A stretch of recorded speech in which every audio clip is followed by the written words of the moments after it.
Pleasant good morning to everyone, and welcome to another edition of the Carlos Brown Show, heard exclusively right here on the Open Mic Broadcast Network and Spreaker.com. Today's guest menu looks like this. Dr. Jason Cable of the Southwestern Athletic Conference, Social Commissioner. He'll join me to discuss Southwestern Athletic Conference news, of course. Last week we talked about the spring schedule and football was released. So we'll get his thoughts on that and much, much more. Following Dr. Cable will be Coach Van Pettaway. Of course, he'll join me in hour number 2. And then after Coach Van Pettaway, Charles Edmond, he'll join me in hour number 2.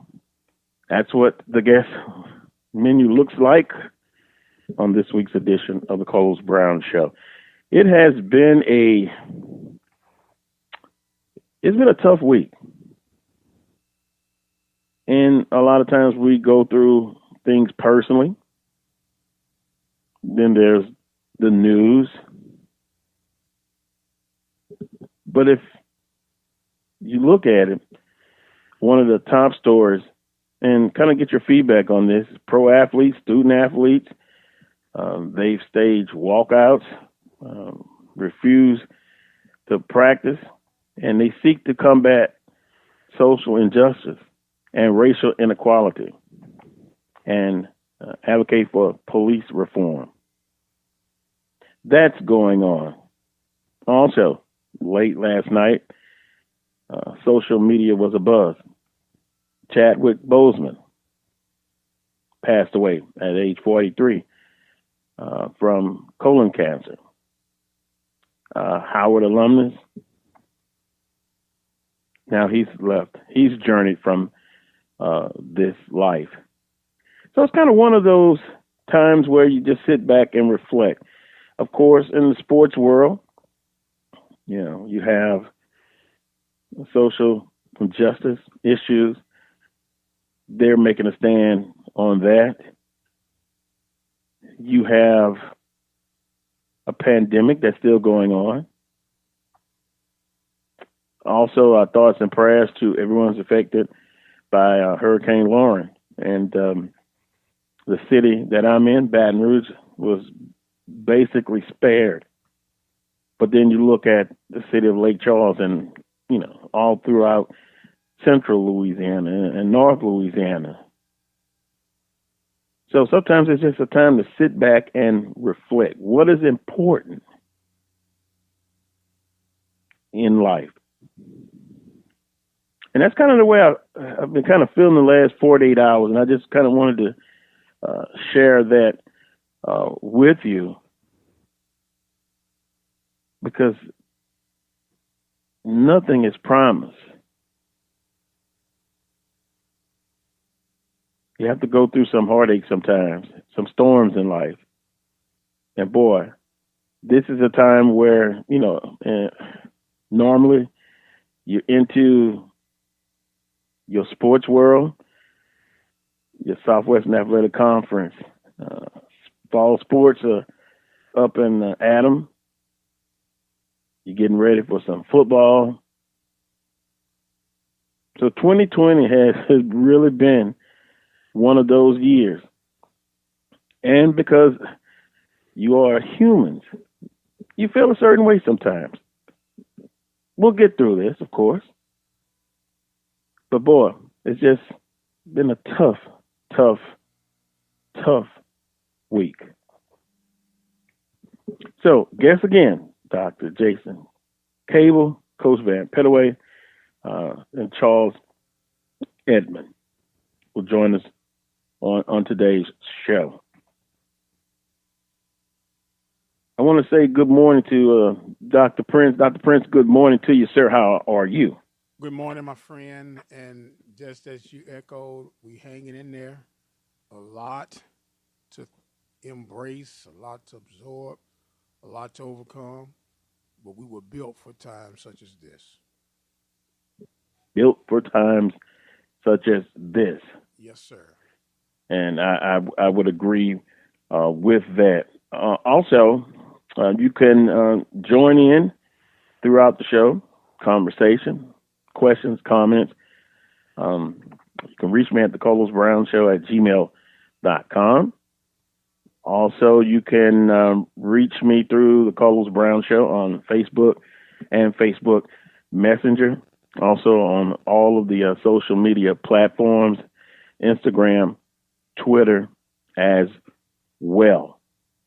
Also, I want to do this, and I really appreciate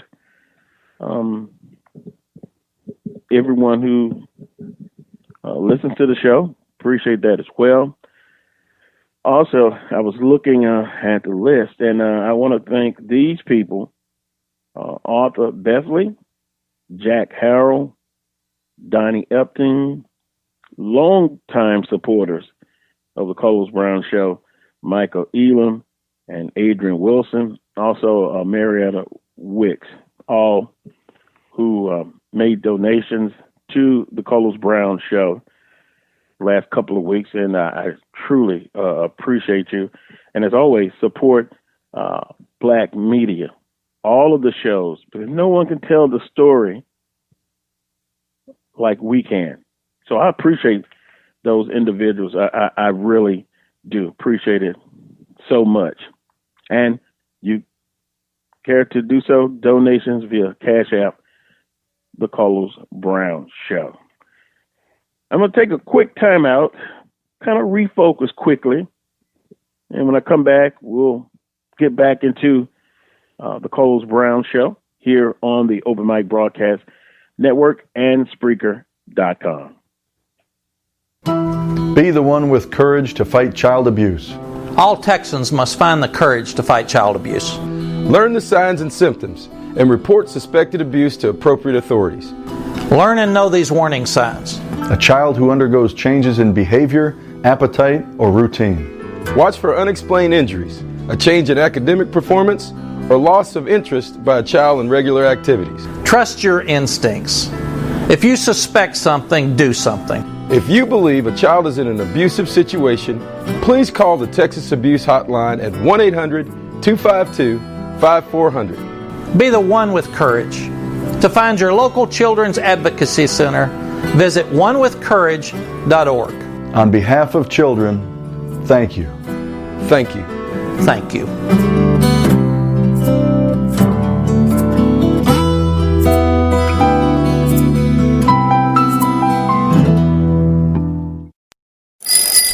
Drivers and bicyclists both have the right to be on the road and travel safely. And when we're on the road together, safety is a shared responsibility. State law requires drivers to maintain at least 3 feet of clearance when passing bicyclists. And bicyclists should always ride with the direction of traffic and follow all traffic signals. It's safer. It's courteous. It's the law. A message from the Regional Planning Commission Pedestrian and Bicycle Program.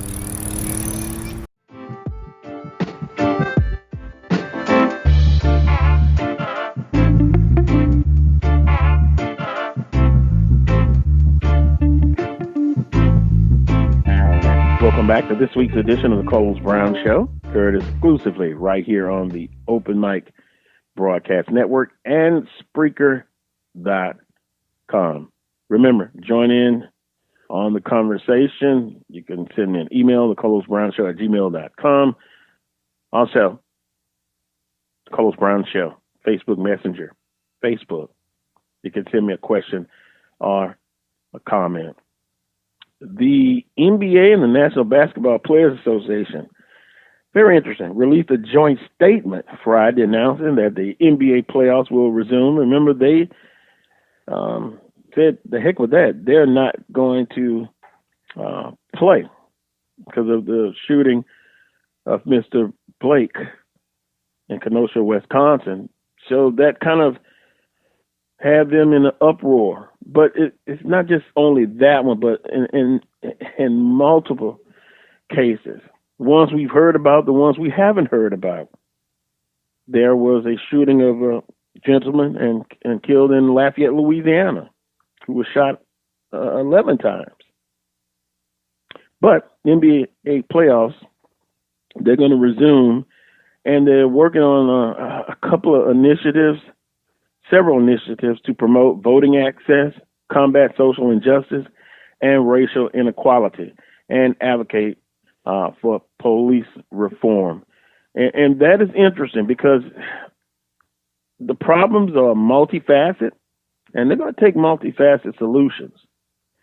You know, if it was just about all voting, and that's important, if that was just truly the answer for the cure-all, no, you got to vote. Starting November 3rd, please go out and vote. Change comes, but it's not easy. And literally, you have to fight. And I've often said, per se, not a physical revolution, but a mental revolution, the way of thinking. And I was sitting back, you know, we got to love ourselves. We definitely got to do that, because if you don't love yourself and respect yourself, you can't love others. And sports is part of this society, so they are not immune to what's going on in this country. But, you know, whether it's pro athletes, we see student athletes at the major universities saying they're all together on this to fight against social injustice and racial inequality. WNBA, Major League Baseball, NFL. Is it a cure-all? No. But you got to support them. And hopefully, this time next year, things will be somewhat back to normal. That's the hope of it all. But it's going to be interesting to see how this society, every great society that didn't make it, it wasn't because of an outside enemy. It was from within. A house divided can't stand. It would definitely fall. And speaking of another form of fall, 2021 fall sports. Do you think it will be back to quote unquote normal? Close to normal? We'll be looking at the addition of 2 outstanding universities, FAMU and Bethune-Cookman University. That'll be something to look forward to. I was thinking the other day, all things being equal, and they're coming in. Of course, you got volleyball, and you have that going on. You'll have football. What will be their impact? And it was interesting talking to some of my colleagues. What would be the impact in the first year for FAMU and Bethune-Cookman in football, basketball? They're going to come in. They're going to come in blazing. They're going to expect to win. Is it too early to make predictions? You know, they have all kind of lists. Too early list. The early 2021 list and football. But I think it's going to bring the competition level up. Those who are running programs that have fallen a little short, I think the pressure increases on them.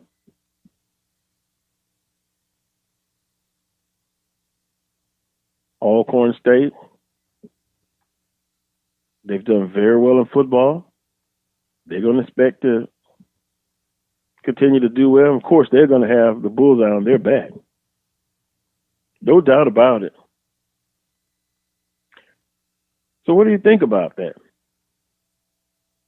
One, is it too early to even think in that direction? Two, if it's not too early, who do you think will have the most pressure on them to succeed? Will FAMU come in and, boy, their fan base, they remind me of another fan base. They really talk the talk. And they believe they can walk the walk. I'm thinking it's just going to be an exciting time. From the competition on the field, the band, Dr. McClellan and all those in the SWAC office, director of athletics, the committees, they've done a great job. The anticipation will be high. I myself, I can't wait. I really can't wait. Dr. Prince, should the Prairie View alums be excited about the potential 2021 season?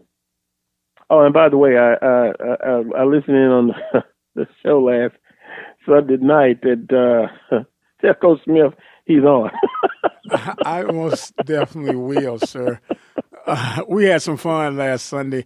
And I got your text. I got your text, by the way. Bring it, and it shall be brought, sir. It shall be brought. Well, I understand that, and you know what? That's the beauty of it. That's a good thing about it. Yes, sir. It is going to bring forth the competitiveness, and the coaches and the CEOs. They're going to have to bring it. They're going to definitely have to bring it, my man. But to answer your question about the 2021 season, it's really going to depend on what happens in the spring. Now, you have some optimistic people and some pessimistic people who believe that we're only going to have spring football on paper only, and they want to fast forward to the fall. I believe there's going to be some great deal of pressure on my beloved Panthers, because just from outside looking in, when everybody talk about the FAMU Bethune-Cookman edition, and from FAMU and Bethune's vantage point, they've made the mentions of the Jackson States, the Southerns, the Grambling, and the Alcorn, and Prairie View has been the forgotten child. Now, that could be due to the fact that Prairie View is going to have to prove themselves to be brought up into that conversation. And I've been doing my assessments, and being a realist, there's some work to be done from the purple and gold. Can they get it done? I believe they can, and I want to believe that they can, but time is going to be of the essence. And I'm looking at this thing. There are two things that's working in our favor. We had Coach Dooley on last Sunday. The postseason ban will be done regardless if it's played or not. You got time to continue to put some pieces together. There are a few key transfers that have come in. And then you can get the academic piece right to help get this thing further behind you. So focus on that, and let's see what happens. I'm not going to forget about them. From the outside looking in, I think it's going to be pressure on every coach. By the way, Donald says Grambling wins 2021 football, SWAC, and men's basketball. Wins what? All right, Donald. I appreciate that comment. Wins what? Football.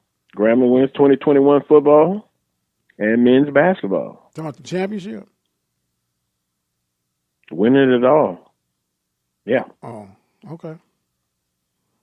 And, maybe Prairie View's going under the radar for some. Maybe that's the way he may prefer it. He meaning Coach Dooley. Well, I'm sure he's going to be confident that he can get out and get the job done. Well, I think all will be comfortable and confident, especially coming out of the gate when there's, everybody's even. But when the rubber hits the road, you got to put it all in place and put it in motion to as old Ray Charles say, make it do what it do. Well, I think I can look across the board. Donna says, tell Prince yes. Yes. It was 2021 football, 2021 basketball. Football and basketball champs at Grambling State University. His predictions. Jack says if there are divisions in football, they will make an impact in the Eastern Division, but they will have no true impact on the Western Division. Now, Jack, you're talking about FAMU? I think he's talking about FAMU and Bethune-Cookman. Both of them going to make the East extremely tough. I mean, and say what you want to say. We've been saying that the toughest division has been the West for the past 10 years or so. With the addition of Bethune and FAM, and I'm a West guy now, but you'd have to give the slight edge to the East right now. Based on those two coming in. Alcorn's been defending dominant program at least the last 5 years. Mm-hmm. The reemergence of Alabama A&M. Dr. Prince, I've been hearing about Alabama A&M for like 5 years. Can they finally come through and get it done? Well, time is going to tell. We had Coach Maynor on this week on the network as well. You cannot look past what they've been doing, and they've been consistently growing and getting better each year, especially since Maynor has been there. And part of that, I believe, is the unorthodox approach that Maynor has from offense. You don't know what offense he's going to run. It's almost like a hybrid, Heinz 57. Whatever he sees or think that the weakness is of that opponent, he puts together a scheme that week for that team. Well, here's my problem, and I try to be consistent here. And I look back from past football season, go back and listen to the tapes. They have the same problem Prairie View has. They can score 35 points a game, but they can't stop anybody. And that's where they're going to have to really improve. And then, too, I've been trying to find out, boy, it's tight trying to find out who's moving from the east to the west. Now, I've went on record and said Alcorn. I've taken some heat from that. That's okay. Because you're going to have to face them either way. I think for traditional purposes and pride of the conference, you have to keep Alcorn in the East. Why? No, you don't. Well, you don't, let me finish, Prince, man. Let me finish. Just hear me out, old Southernite. Don't you forget it. You have to keep them in the East because they've been the defending East champions. And you just can't abort and vacate your crown and your throne and just throw it up for grabs for any and everybody. They got to beat the man to become the man from the East. That's just my little theory on it. Now, we've gone through this. Of course, Alcorn is the closest Eastern school to the other Western opponents. But when you look at the rival matchups and this, that, and the other, I'm saying it's going to be either Valley or Jackson. And I would be more comfortable at saying that it would be easier to have Valley become over to the West just because of what Jackson means to the East as well. Not that Valley does not mean anything to the East, but someone's going to have to go, and it's going to be a Mississippi school. And when you look at the checks and balances of what those three Mississippi schools bring to the table, Valley appears at this point to be the odd man out. And they would match up as travel partners with Pine Bluff from the West. Well, I think you got to look at multiple factors. I've heard most people say, well, you know, Valley because of limited resources. If they remain in the East, then it's going to affect them going to Florida. It's a much easier trip to go to Houston if you're in the Western Division. But I'm strictly speaking from a maybe a selfish point of view, maybe so, for myself. But Jackson State and Alcorn, I'll still stick with my prediction, and I could be totally wrong. It happens. I think it's going to be Alcorn State. And I had some people to tell me they had a kind of a Zoom program with the Mississippi schools a couple of weeks ago, and somebody, I believe it was one of the ADs, and I'm sure someone's going to correct me if I don't get it just right, kind of slipped and said, "Well, you'll be in the West." So, Who were they referring to? Saying you'll be in the West? Alcorn would be in the West. But if you take a poll, and maybe we could do an unscientific poll, who do you think is going to get moved to the West out of Mississippi Valley State, Alcorn State, and Jackson State? That is a good poll question. I think we're going to ask that question through the network. Yeah. If you don't mind, sir. If you don't mind. Oh, no. Okay. But got to do this. Got to take another time out. Get ready for Dr.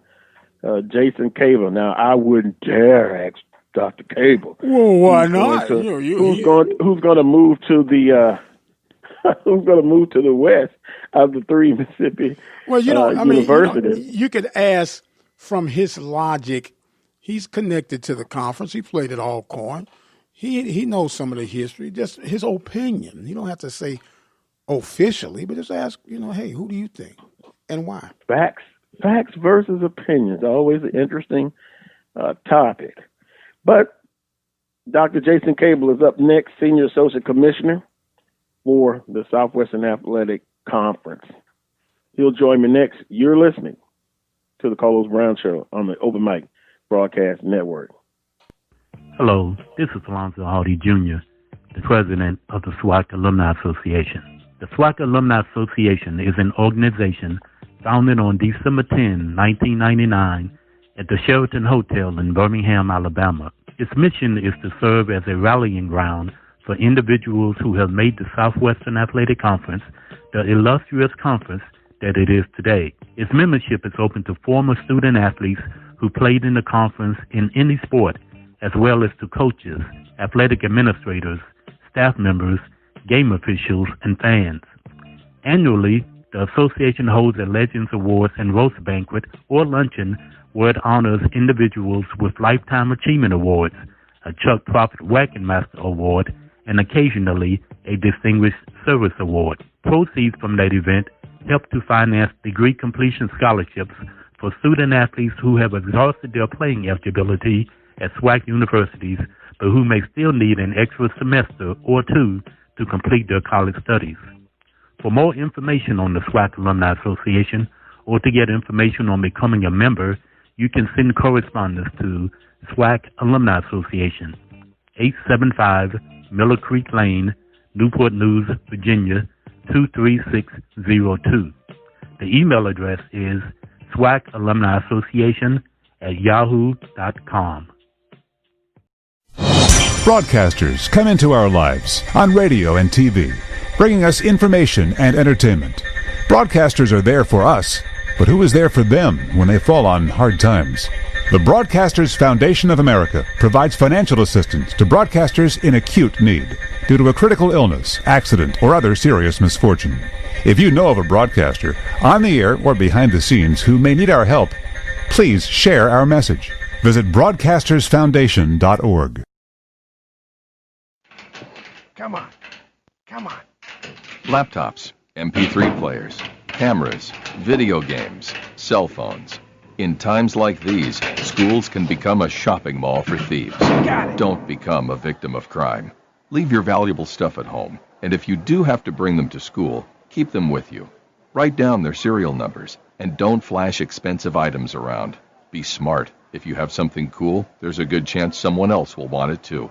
Keep cash and ATM cards in a secure place and never give anyone your PIN number. And don't leave your school bag lying around where it can become a temptation to someone else. If you have something stolen, report the situation immediately. The sooner you tell someone, the better the chance you'll get it back. Visit ncpc.org to learn more about how to prevent school theft. That's ncpc.org. A message from the U.S. Department of Justice, National Crime Prevention Council, and the Ad Council.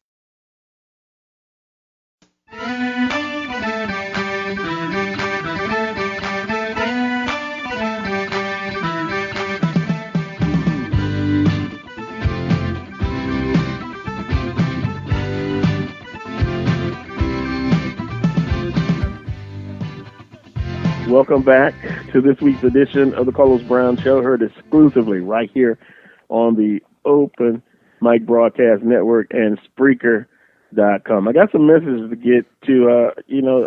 I understand every time the discussion or the question is asked, who's moving to the Western Division out of Mississippi Valley State, Alcorn and Jackson State, you're going to get conversation left and right. But we'll come back to that.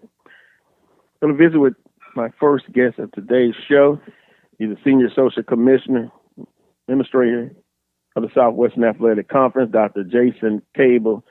Dr. Cable, good morning to you, sir. Welcome once again. Good morning. Thanks for having me. Yeah, pleasure to have you on.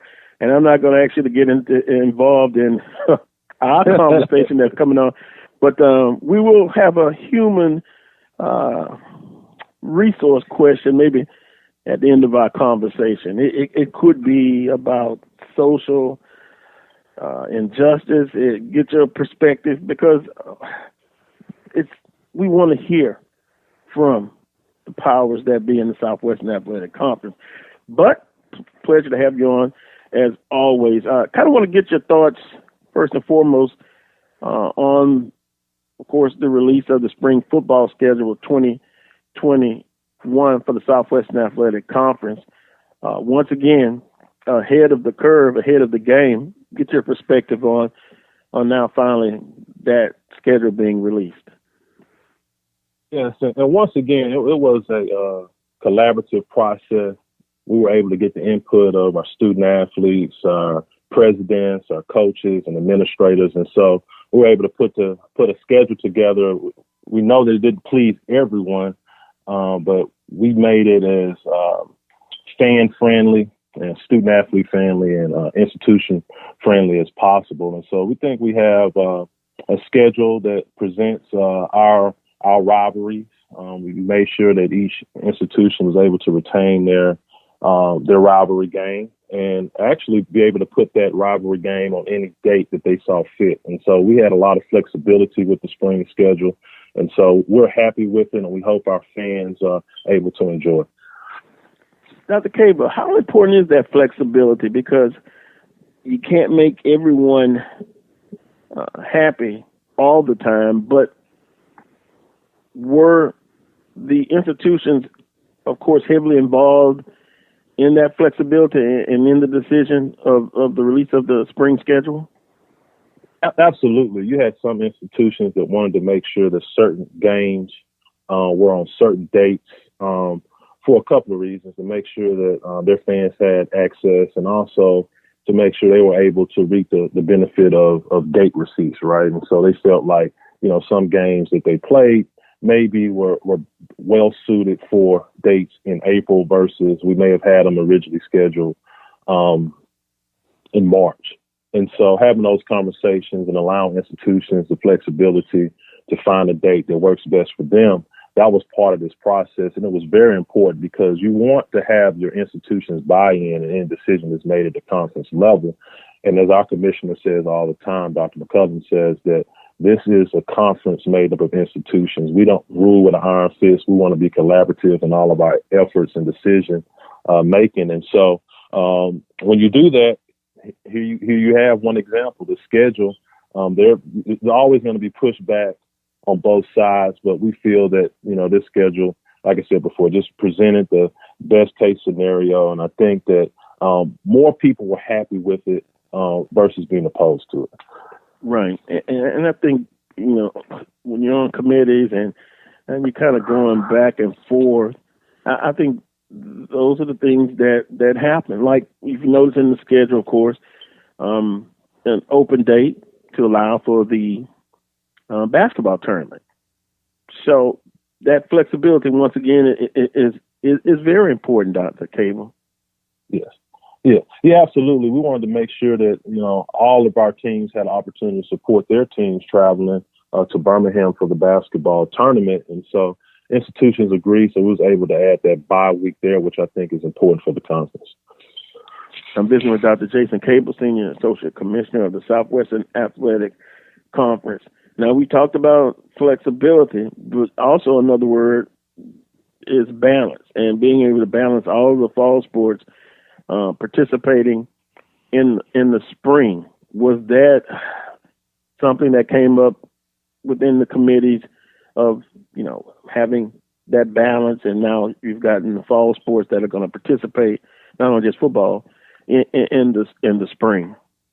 Right, and we're still in the vetting process of approving those other schedules, being volleyball and soccer, and so we have flexibility there as well. We're working with our institutions to make sure, for instance, if they have a home football game on Saturday, we normally play soccer on Friday and Sunday. We may put in a situation where you have a home game, football game, but then you have a away soccer or volleyball contest. So you won't have all the activity going on campus in that short period of time. Because we do understand that personnel is an issue when you start increasing responsibilities related to game day management. We want to make sure that each school is able to monitor, maintain, and ensure that those contests are ran correctly on campus. Right? We don't want to put our student athletes at risk by overloading institutions with contests on our campus in a short window. Understandable, Dr. Cable. Basketball, of course, women and men's schedule. Will it be altered as per saying maybe will it start as scheduled, or will it be pushed back? Well, right now there's some decisions that have to be made at the NCAA level. There are some different dates circulating. I think November 14th and December 4th, as I recently read, in terms of starting the basketball season and pushing it back a couple of weeks. And so once again, I use the word flexibility.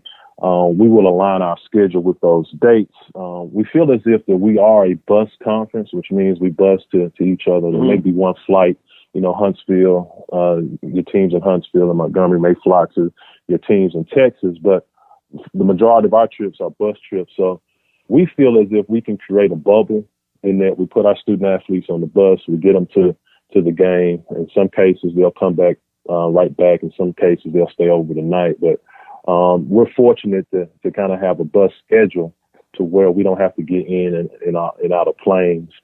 So right now, we're keeping our schedule as printed for the start date of early November, but that could change. There are conversations with other conferences, being the SEC, the Sun Belt, the SoCon, who have teams in our footprint. And so in our preseason schedule, contemplating different ideas of being able to create that same type of bus scenario. So instead of flying to New Mexico, a team in Baton Rouge, it takes Southern, for instance, may be able to go across the street and play LSU. Still receive that guarantee, but don't have to go outside the state or really outside their city. So we're working on those type of scenarios that we think that can create a bubble, both in conference and throughout out of conference play, which is very important for us. Yeah, that's interesting, Dr. Cable, because if I can use an example, Texas Southern, you have Houston, you have University of Houston, and you have Rice right there. And I'm sure testing will be an important situation for make sure players, coaches, and what have you are tested frequently. So the non-conference, pre-conference schedule, you're leaving yourself some flexibility, but they will, in most cases, you think will go on. Yes, I think so. Like I said earlier, the NCAA, there's a series of meetings. I think 2 more weeks we'll have a better idea, more definitive answer. But as of now, we're keeping everything status quo as relates to our dates. But we are prepared to make a change if needed. Yeah, and those guarantee games, of course, very important to a lot of our institutions during basketball season. So that is something to keep in mind, that they need those guarantee games. I'm visiting with Dr. Jason Cable, Senior Associate Commissioner of the Southwestern Athletic Conference. Dr. Cable, if we can kind of move up a little bit, fall schedule of 2021, although I know you guys have left it open for some flexibility if COVID-19 cases are not better. A plan for 2021, do you, in your humble opinion, do you believe that this nation and this conference will be in a better situation in the fall of 2021 for the sports and the academic year? Yes, but it's a bit of an unknown, right? But everything that we see in terms of the developments of a vaccine being available maybe in November or early December leads us to believe that fall 21 will present us an opportunity to have a fall football schedule. And I know I keep bringing this term up, but I think it's key in everything we do right now with all the unknowns is the flexibility. The flexibility to align our schedule as need be. And of course, you're a former athlete, student athlete, and for those who participate in the spring, and then things are much better. You go into the fall as a student athlete. Can they withstand that playing in the spring for those who are going to participate? All things being, well, they can play, and then in the fall, will that be a major effect on the student athlete?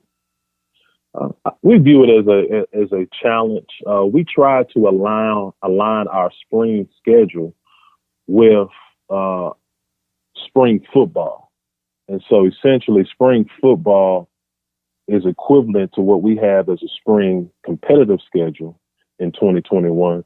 It's just that you're playing a game every week. So spring football, less contact, but you're still working out. You're still exerting energy. So we feel that even though the competitiveness is heightened in the spring this year, it still aligns with what the student athlete would have been participating in without the pandemic. We had a fall 2020 schedule. Student athletes will still have to participate in that spring football season. Right. Well, this question had to be asked because there was some conversation about it. Some were saying, well, they're in the best of shape and they're young and they'll be able to accommodate being able to participate in the spring and then in the fall. And speaking of that, in the student athletes, the waiver and the eligibility by the NCAA, how do you believe that will affect the student athlete in the Southwestern Athletic Conference? Well, I think it definitely gives student athlete options. I mean, they can opt out and not play in the spring if they choose to. They will not lose a year of eligibility, or they could play in the spring and not lose a year of eligibility.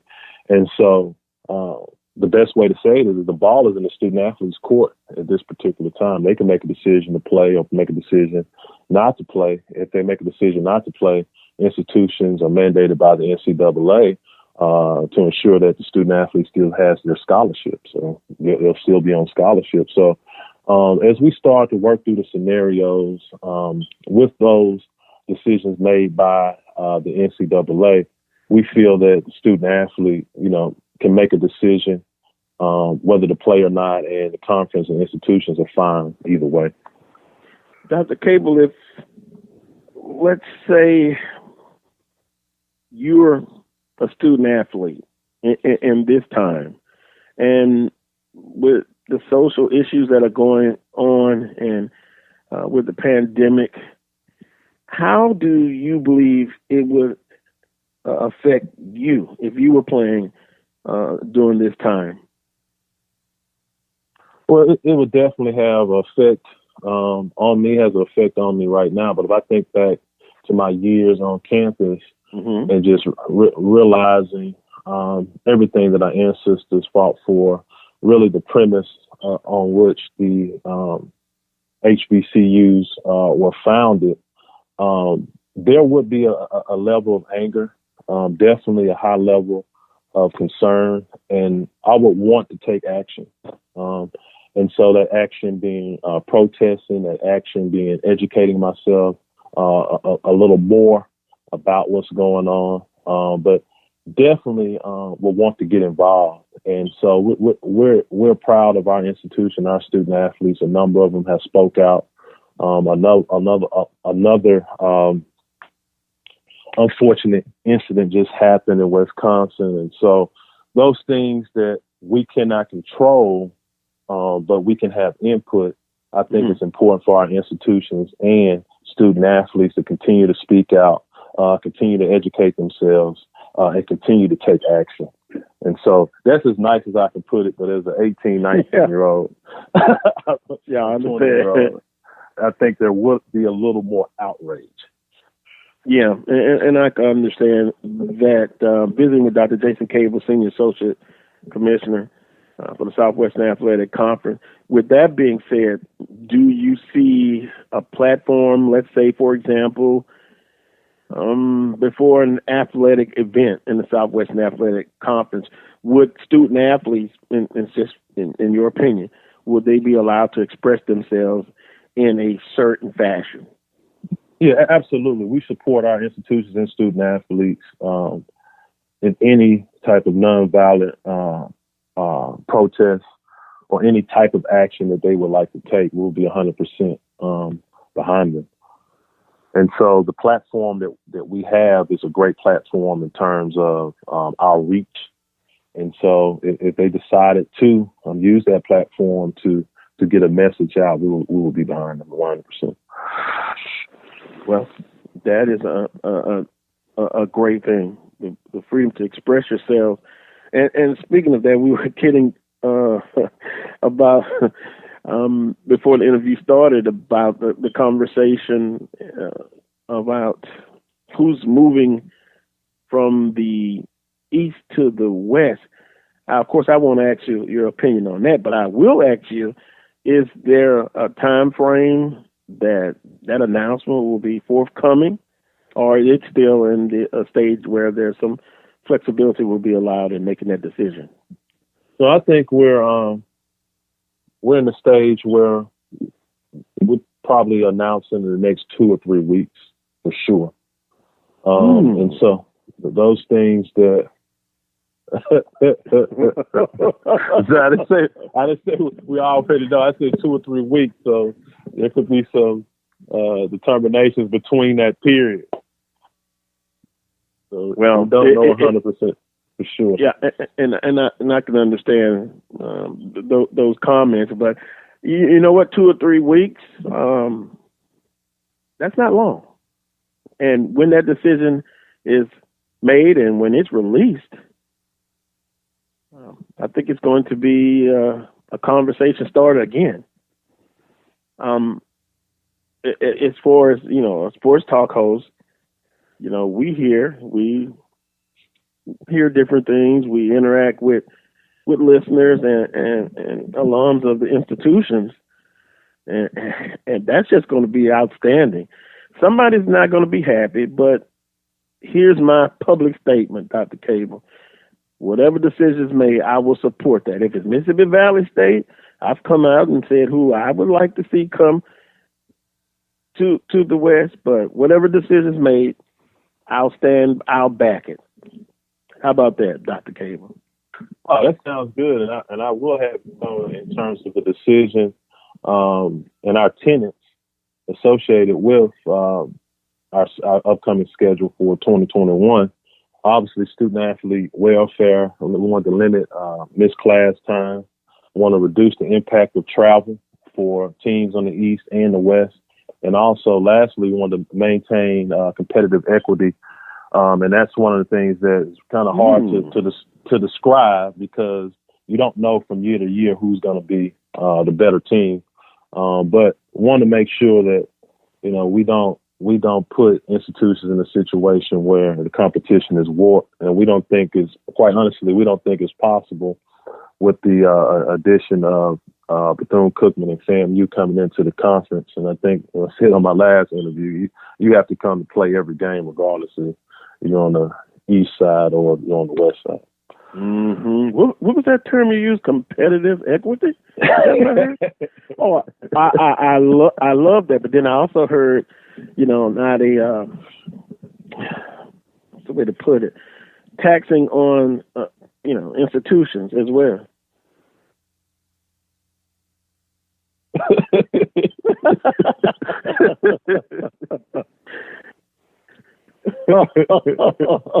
We were laughing because we can hear Dr. Prince in the background. I thought he was everyone could hear him, but I'm glad it's multiple factors in consideration, Dr. Cable, when the committee will make their decision. Multiple factors, not just one.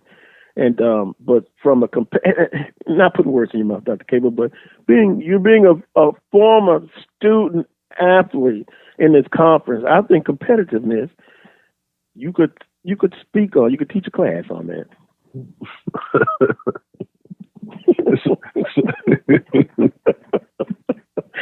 Well, this is an election year, isn't it? So everybody's going to be in their politically correct tone. But the riddle has already been laid out, ladies and gentlemen, and it's up to you to figure that part out.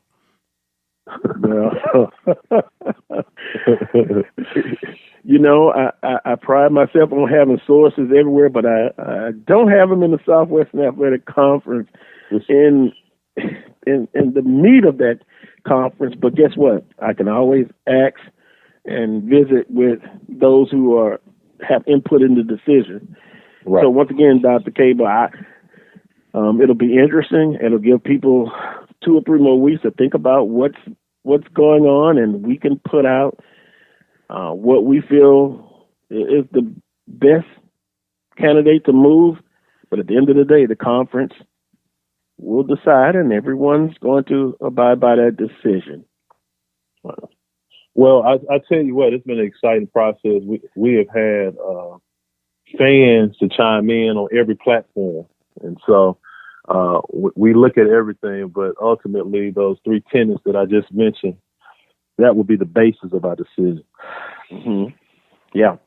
And once again, now you can't, not that you have to take a week off anyway from a competitive standpoint, but now everybody's got to bring their A game. And Dr. Cable, all things being equal, and this pandemic, we've moved on the other side to the good side. I can't wait. It's going to be, I think it's going to be record crowds. I think the atmosphere is going to be outstanding. I just can't wait to see what happens when everything is in a better place. And this conference, under Dr. McClellan and your leadership and all of your staff, kudos. You've done an outstanding job, and you continue to do an outstanding job. So I just wanted to say that, and you guys are appreciated. Well, thank you so much. I mean, I took the job with so much excitement, and it's outpaced my expectations. So I love serving the SWAC and look to continue to do so. Well, finally, I've seen you at sporting events. Will you still have a schedule, albeit it may be abbreviated, that you'll be out at certain sporting events this upcoming year in the fall? Yes, absolutely. And so we'll have a travel schedule, probably situated here, the next month or so. But yeah, we definitely will make our rounds to each institution. Well, on that note, as always, appreciate the time coming on the Carlos Brown Show and giving us information and also your perspective on sporting events in the Southwestern Athletic Conference. Are you a big NBA fan? No, I'm not. Really? I'm not a huge. I've always been a college fan. Mm-hmm. I'll take that back. I was a Bulls fan in the early '90s until Michael Jordan retired, and I kind of stopped watching the NBA. Okay, well, I was going to ask you about your thoughts on the NBA, but maybe I'll quit while I'm ahead on that one. But appreciate the time. You enjoy the rest of your weekend, and look forward to talking with you real soon. Absolutely. Thanks for having me. It's always great to be on your show. And sorry I couldn't answer your question directly, but as Dr.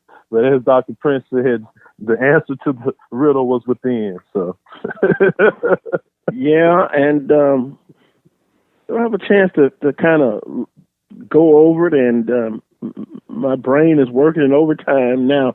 I thought it was some, I don't want to say clues, but that competitive equity that speaks volumes. I appreciate it. Yeah, because people are weighing in now, talking about it, and we'll give some messages. Someone said, a colleague said, competitive equity. Nice.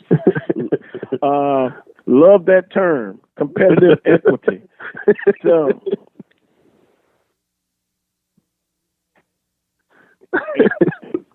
and guess what?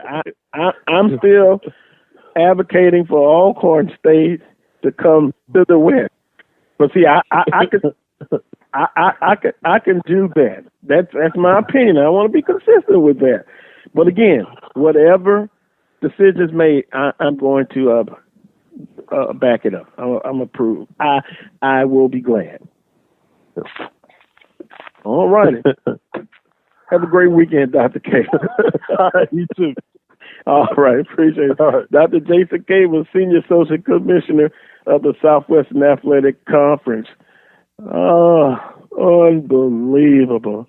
Competitive equity. Look, you know the answer is there, right? He answered that thing, man, without having to say a word. But you keep walking in denial. You keep walking in denial. Well, not really. Do I have to come out and say it's who your choice would be? We know who you want to come in. No. Hold on. No. You said who you thought it would be. Yeah, that's not who I necessarily want. I'm just talking about from logic now. Just from making logic. From what does logic have to do with anything? Everything, brother. Everything that has been made by logical, reasonable thought patterns. And when you look at it logically, Valley is the one coming to the West. Yeah. The man just indirectly told you. He said two or three things. Great performance by Dr. K. Oh, of course. You can look at competitive equity. Yeah, he's not going to say it. No. He's not going to say who it is. But when you say competitive equity, you already summed it up, brother. Let's go back to the East. Just go back to the East. And Valley to the West, huh? Okay. Yeah, Valley to the West. That's what you say. That's what you think, right? That's what I believe. Okay. Yes. I say otherwise, and we'll see who's right. Well, I tell you what, big guy, we could put a friendly Sprite wager on this thing. I'll wager you a Sprite. I don't like Sprite. What you like? What do you like? Pepsi, Coke? No. What do you like? RC Cola? I'm like Dick Gregory. Just give me water. Okay. Well, I'll even get you some flavored water. A case of spring water. How about that? Yeah. So again, yeah, thank you. Some people are weighing in who they believe it's going to be, but yeah, we've got it. We've got it for the record. And Jackson, I know some people saying that, but Jackson is not moving anywhere. It's ultimately between Valley and Alcorn, and logically, historically, it's going to be Valley. Just can't see it.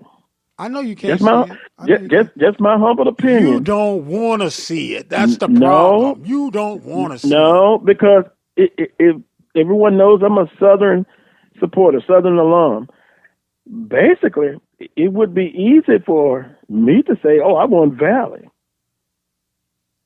But then that East will be it will be brutal.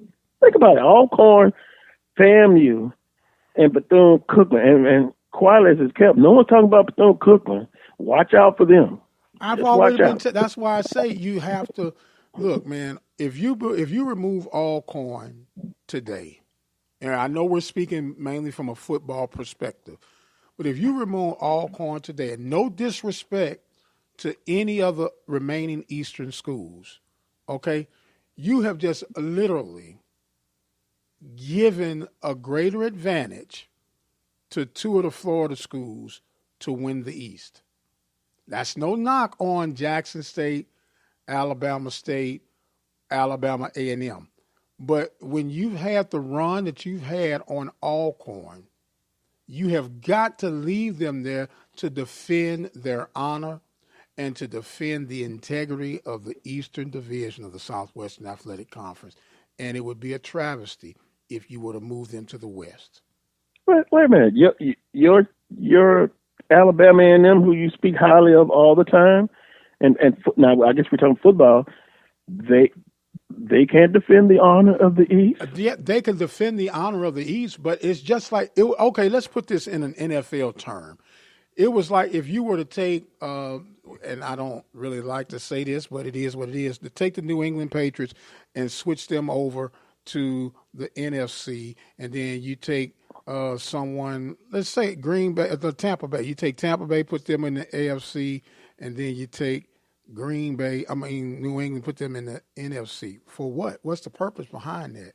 When you look at the history of those two programs, okay? But when you look at what Alcorn has meant to the Eastern Division, to the Southwestern Athletic Conference, period, you do not just remove a dominant piece like that and make it that much easier for two new neighbors. You don't do that. It does not make logical, competitive sense. I think we're going to have to bet some... we got the spring water. As a colleague say, barbecue from Texas, and gumbo from Louisiana. Hey, man, we know what's better. Pick it. Well, but anyway. Yeah, we know what's better. So don't even put yourself through all that, man. But we're on record. We're on record. At least we know the spring water is in there. A case of spring water, right? Yeah. And believe it or not, there have to be chicken and sausage gumbo. Oh, that's right, because you have seafood allergies. Well, no, yeah, because if I win, yeah, this is going to be very interesting. People are weighing in left and right. I know they're weighing in left and right, and you don't want to admit it. Most of them are agreeing with the doctor. No, it's about 50-50. Let's see. Donald says, bring on Jackson State to the West. Jackson State right down the road from Grambling on I-20, plus they're Grambling's travel partner. Some people's feelings are going to be hurt. I'm gonna tell you this now. I don't see why their feelings should be hurt. I'm gonna still stick with Alcorn. I'm gonna be consistent. Okay. I say Alcorn moves to the Western Division, and we're harping mostly on football, but there's other sports besides football, of course. But when you look at the other sports, with the exception of baseball, the others do not have the divisions. You get what I'm saying? So it's not going to really matter. Basketball, it's universal. Soccer is universal. Volleyball is universal. So it's only football in baseball where the divisions really have a weight factor. So when you look at that and the traveling load that would be on these schools, you can't separate Alcorn and Jackson State because that is a rival, especially from the Eastern Division. You can't separate. You can separate Valley from that Mississippi crew because of the historical rival factor. Now, if you ask anyone from Mississippi Valley, they would say their rival is Jackson State. Jackson State. But Jackson State don't look at Valley as a rival per se. Okay? Then they're not too far from Alcorn. But Alcorn does not look at Valley as a rival per se. And in basketball in particular, Valley historically ends their regular season against Pine Bluff. And just because where they hang out, I guess from the footprint of the conference, it makes sense to make Valley and Pine Bluff travel partners. I'm sorry. Well, sacrifices going to have to be made. I'm sorry. But I value everybody's opinion. Theo says this. See, that's the way I am. Carlos, it makes the most sense for Valley to the west. Here's why he says that. It keeps every school with its natural rival. Yes. TSU and PV, Southern and Grambling State, FAMU and Bethune-Cookman University, Jackson State and Alcorn, Bama State, Bama, A&M, Valley, Pine Bluff. Makes the most sense. You don't have to manufacture anything. It's already there. Bingo. The last 2 weeks of the season could always be scheduled rival games. And I appreciate your comments, Bill, but I'm still going to say some sacrifices have to be made. And the sacrifices have just been changed. Well, it's just been changed. Why are you making it so difficult, Carlos? I'm not making it difficult. I'm sticking to my opinion. Man, you guys have your opinion, and we'll see who is right. For the record, I have stated you act like you're from Baton Rouge, man. I will be before. It has nothing to do with Baton Rouge. Whatever decision they make, I'll stand behind it. That's all I'm saying. But my preference, mine, is Alcorn State. Okay, now, it could be Jackson State. Who knows? Michael says to me, Alcorn is the most logical move and travel move to the west. Yes, and we understood that. That's a logical travel move. But when we're talking about business decisions and what creates money, rivals, and we know that Alcorn is the legitimate Eastern stud of the Southwestern Athletic Conference. And you do not punish them by moving them. Let me hear from some Alcorn alums, and then I'll get ready for the next guest. You're going to have Charles Edward coming on.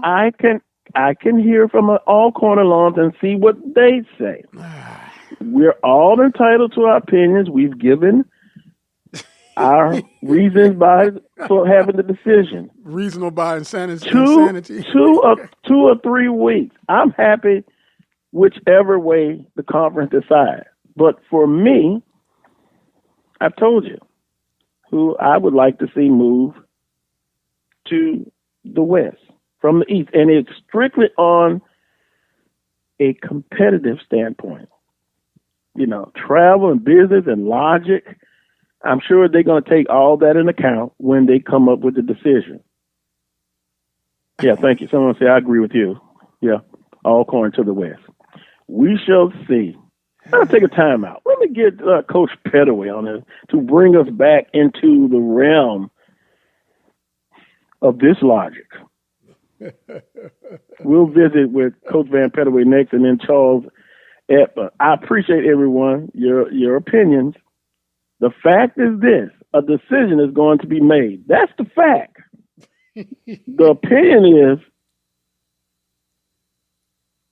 it could be Valley, could be Alcorn, it could be Jackson State. My opinion. We're gonna let Pop Pettaway settle this. That's what we're gonna let Pop Pettaway settle this. All right. You're listening to the Carlos Brown Show on the Open Mic Broadcast Network and Spreaker.com. I present to you 3 of the fiercest subjects ever assembled in the cage of doom. First, the brain-wrenching behemoth, Algebra 2, weighing in at a mind-boggling 800 pounds. Foreign languages! The multilingual international sensation capable of tossing you clear across the Atlantic. And finally, biology. More ferocious than formaldehyde, she'll dissect you 1 chromosome at a time. Who among you will step up to their challenge? Yeah, I'll do it. Me too. I'm in. Sign me up. Take on the tough classes now. You need them to prepare for college. Find out which classes you need at knowhowtogo.org.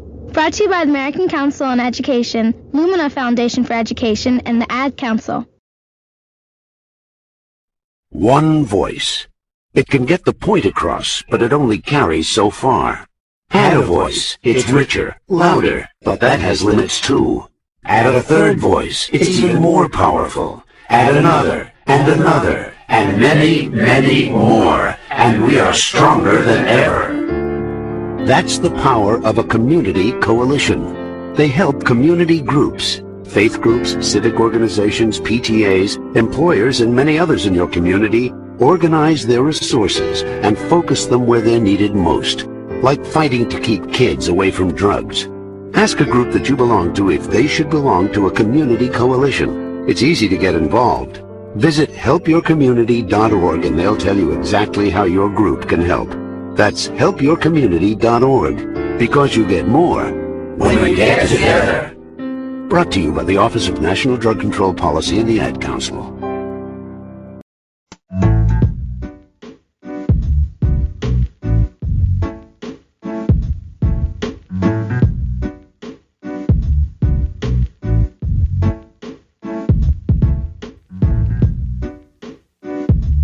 Welcome back to this week's edition of the Carlos Brown Show, heard exclusively right here on the Open Mic Broadcast Network and Spreaker.com.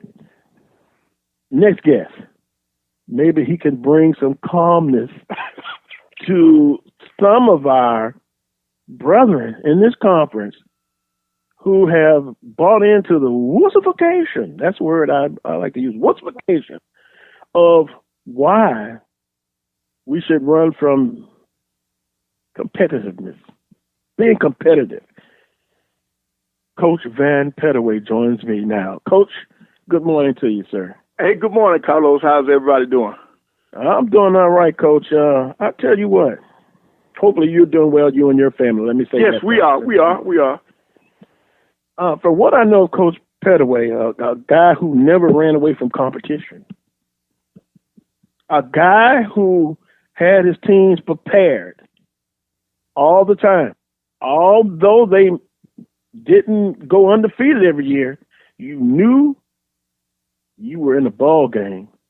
You had been in the ball game with a Coach Pettaway coached basketball team. With that being said, Coach, conversation started once again. Who's going to move from the east to the west? And we've gotten everyone's opinion. I've stated who I wanted to move, and that's just me being selfish, I guess. Dr. Prince has stated who he believes it will be. And notice I said, yes, from my selfish standpoint, who I want it to be, but it may not necessarily go that way. So that's kind of been the conversation. And we visited with Dr. Jason Cable again, Senior Associate Commissioner, in the last segment. So that, just to bring you up to speed there, Coach Pettaway, on what's been going on. So the question is, what do I think? Oh, that was going to be the next question. Okay. But I think we had asked you before. Carlos, I'm like this. I think the conference office and the powers to be are going to sit down and they're going to figure out what's best for the conference. Now the I criteria. knew you were going to say that. Bring calmness to this conversation. No. They're going to do that, and then what we have to do as fans and as broadcasters and people in the news in the media, we have to support that decision because they got to do what they think is best. They got to do what they think is best for the Southwestern Athletic Conference. Mm-hmm. And then we just go along with it. No matter what they come up with, somebody somewhere is not going to be happy with the decision. Wow, where was that heard like 10 minutes ago? Somebody said that, but so we just have to live with it. And I think that they'll probably make their decision, it's my opinion, out of 3 schools: Jackson, Mississippi Valley, and Alcorn. Mm-hmm. And I would hope that since Alcorn is the defending champion, that they'll get some respect. And by that I mean they should be allowed to. They should be allowed to defend their crown. Bingo! Thank you, Coach. Oh my God, man! If you was close, I'd give you a big old bear hug, man. I promise you I would. Because if I was coaching a team that won a championship, I would want an opportunity to defend my title. Oh my God, man! That's from a coach's perspective. Coach, question: they can't defend their SWAC championship if they no. move and sacrifice? They won an East Division title and a SWAC championship. Thank you, Coach. Thank you, Coach. Mm-hmm. That's why we call you Papa. That's why we call you Papa. So they could still win a SWAC championship, and they could win a West title. Although one Alcorn night says we still the West Division champion because we've defeated Southern, we've defeated Prairie View. Now Grambling State, that's a different situation now because they have a little tougher time. Tell him he right, but go take a nap. We ain't talking about that right No, now. because somebody's going to have to make a sacrifice, and it's going to be more than one institution. And Valley is going to be the sacrificial lamb. Yep. What? Wait a minute. What are you talking about? Wait a minute. Did I hear you right? Sacrifice. Valley is going to be the I sacrifice. said sacrifices. You think Valley's the only one going to have to make a sacrifice? Who else is going to have to make the sacrifice? Oh. You think if Alcorn State is moved, they're going to be like, oh, woe is me? Alcorn State is not moving. That's what you say. You don't know that. Boy, you know what? I say Alcorn is going to move, but do I technically know that? No. You say you want Alcorn to move. But I want them to move, but they. Hold on. Did you just not say before the break, you said let Coach Pettaway come in here, bring some calmness back to this segment, right? And we're not letting Coach Pettaway talk. Come on, Coach. Okay, no. I'm enjoying this. And as soon as Coach Pettaway said, you have to give respect to Alcorn by keeping them in the East so they could defend. And then you went all off track. Wait a minute now, Coach. Watch yourself, Coach. Watch yourself, Coach. Man, let the man finish, and carry on. It's going to be Valley, bro. Just get ready to send my spring water. Coach, we got a case of spring water on this. Okay. Oh, that's good. But see, there he goes. He believes, in his opinion, it's going to be Valley. Coach Pettaway believes, and he gave the reason why, that Alcorn should not be Alcorn. So I'm saying it's going to be Alcorn. So now, what I am going to say, if I'm right, I'm not going to rub it in. I'm just going to say I'm right. Right. Well, I think all of us have that. And we'll see. Right. We all will see when the conference make their decision. Right. Okay, Coach. But just for the record, Coach, who do you believe will be the one that has to relocate?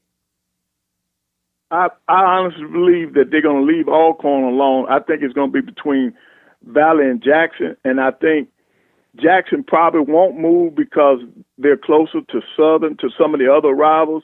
It'll probably be Valley because Valley and Pine Bluff in basketball are travel partners. So I just think it's going to be Valley. And then at one time early in the year, they were looking at how much it would cost for travel.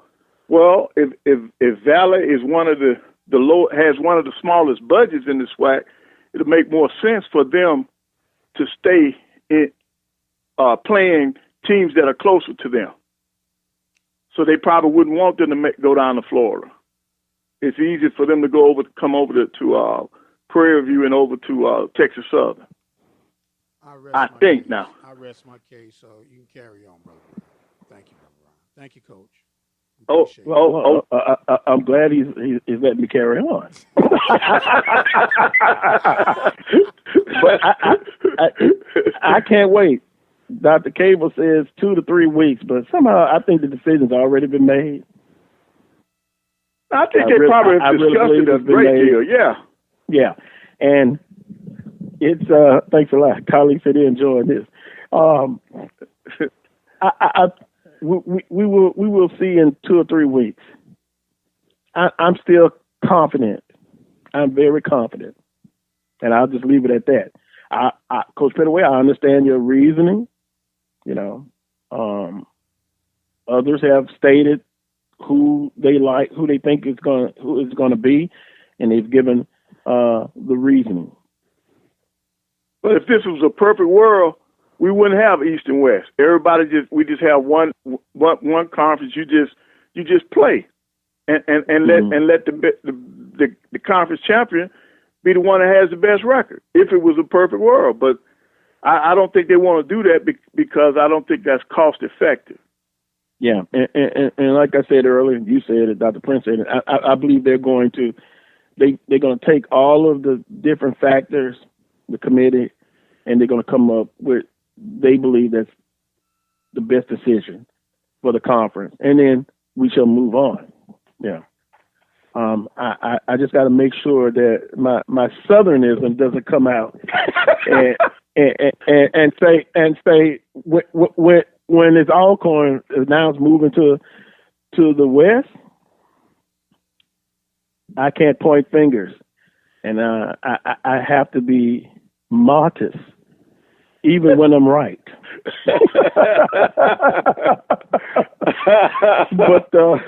But somehow I feel like you just threw a shot at me, man. But that's okay. That's okay. I love you still. With your old Southern self. With your Southern self. I'm not taking it. But you know, here's another one. Edward, I appreciate it. Coach is right about why Mississippi Valley State is best left in the West. They are far worse budget-wise than Alcorn. Well, I've looked at Alcorn's budget. It's not that great either. It's not that far off. And thanks, Mike. Love your Southernism. No, he says leave your Southernism at the door.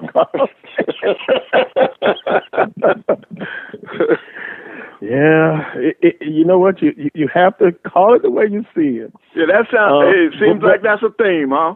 But you can see, Coach Pettaway's Southern Knights are disagreeing with me. So, you know, yeah. Some that now I know a few that say they want Valley, and again, I mean Valley because they're saying about Valley, the least among us, needs the most help, and they need for us to travel part. It would be much easier to go. That's kind of what I've been hearing for us with Valley. I have said publicly, from a competitive standpoint, I look for balance in the. And again, we're talking about football mostly here. The balance between now Alcorn, defending champion, Alcorn, FAMU, and Bethune-Cookman. That is Satan, Lucifer, and hell, all three. That would be a tough division. So how I could take some of that heat from the East and apply it equally to the West. And bring Alcorn over, and then it's more balanced to me. But anyway, I guess enough of that, Coach Pettaway. I want to kind of get into some basketball here. Okay. And some NBA, some social injustice and racial inequality in pro athletes, student athletes. Even I saw on the news yesterday, Ole Miss right players LSU players. And the thing is, now tell me if I'm wrong, and I could be wrong. They're African-American students mostly protesting, but here's what you hear from the other side. That's kind of what I've been hearing on social media. Why are they complaining? They've got a free scholarship. They're on the path to a better life because they're playing football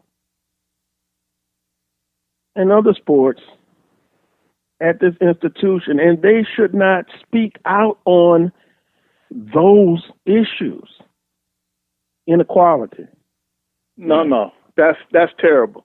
That's terrible. Exactly. They should be speaking out because they still have a voice and they still have an opinion. Mm-hmm. And as long as they got the platform, they should be given the opportunity to express themselves. So mm-hmm. I'd see nothing wrong with it.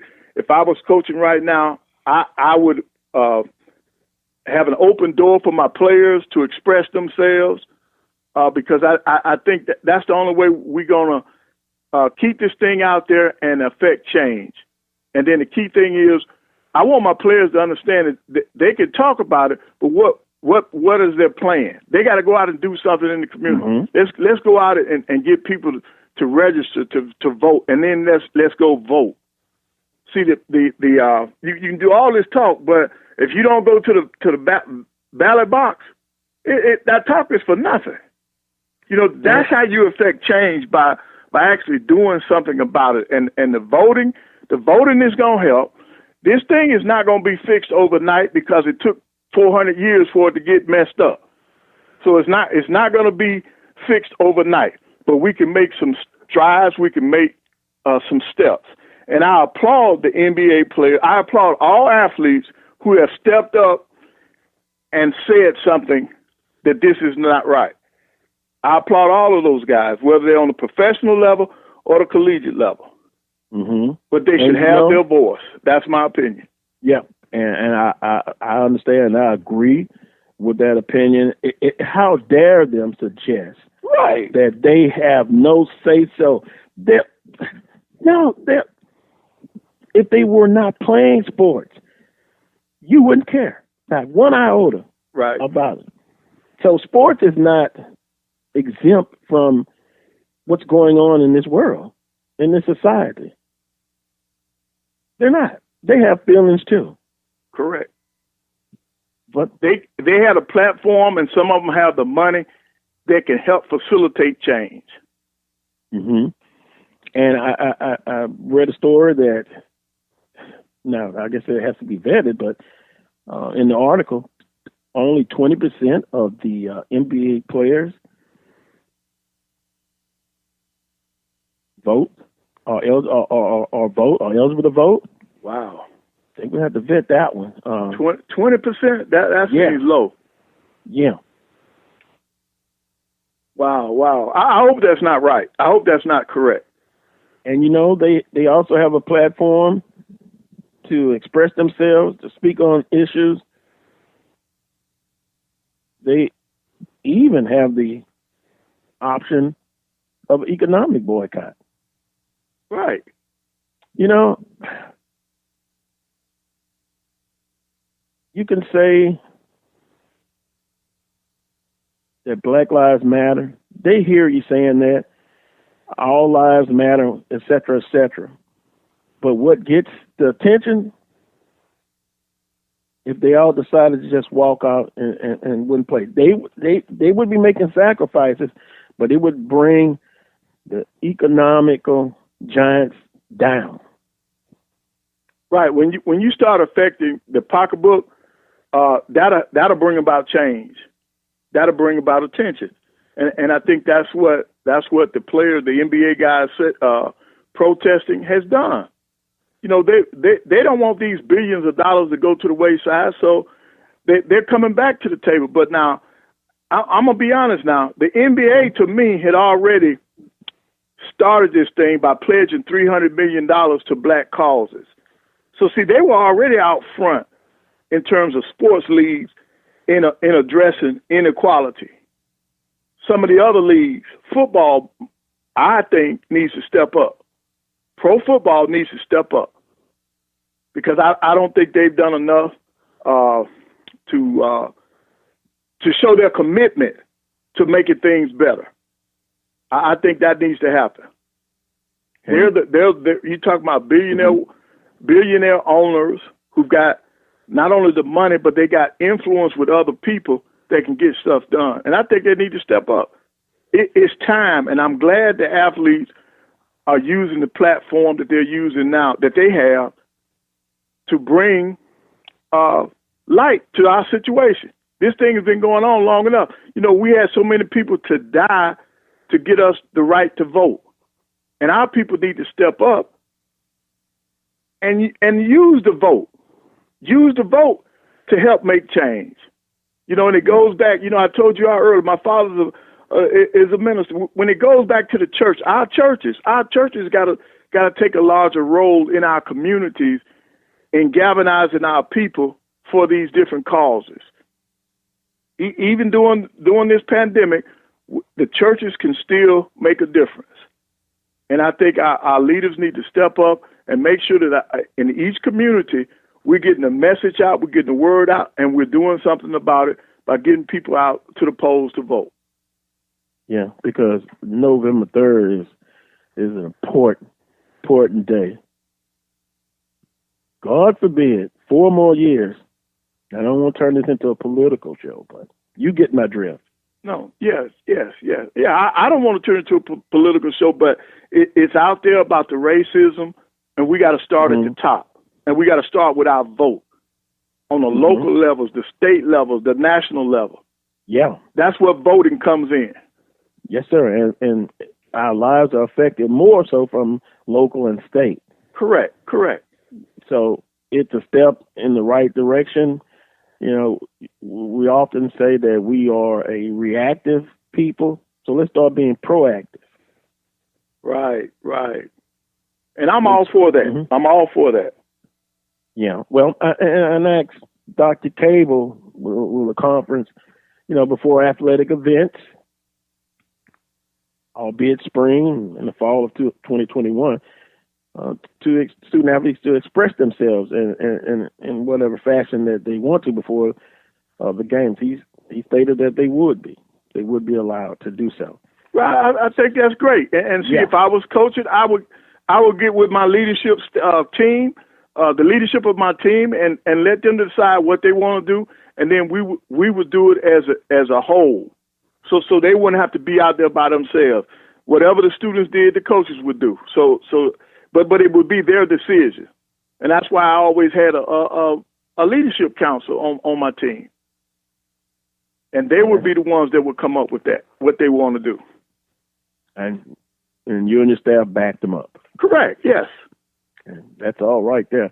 Visiting with Coach Van Pettaway, sports/basketball analyst for the Carlos Brown Show, and for the record, Coach Pettaway says he thinks it's going to be valid. That's I'm still getting a lot of conversation.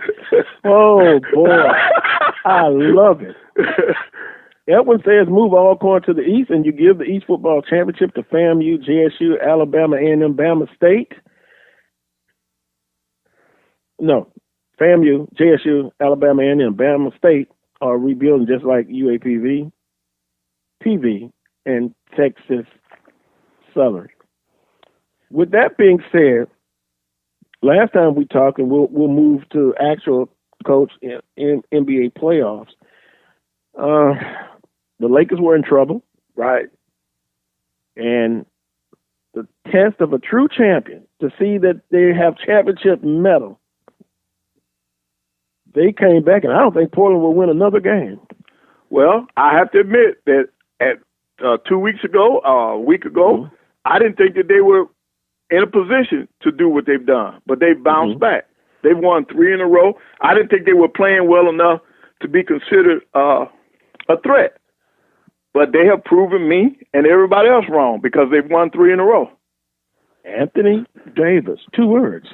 Yep. That's one of the main factors. Also, the Clippers lost to Dallas, and what a last-second shot. Bang, bang. Yeah. But then the Clippers bounced back, and boy, took them to the woodshed. Yes, they did. Boy, they bounced back in a big way.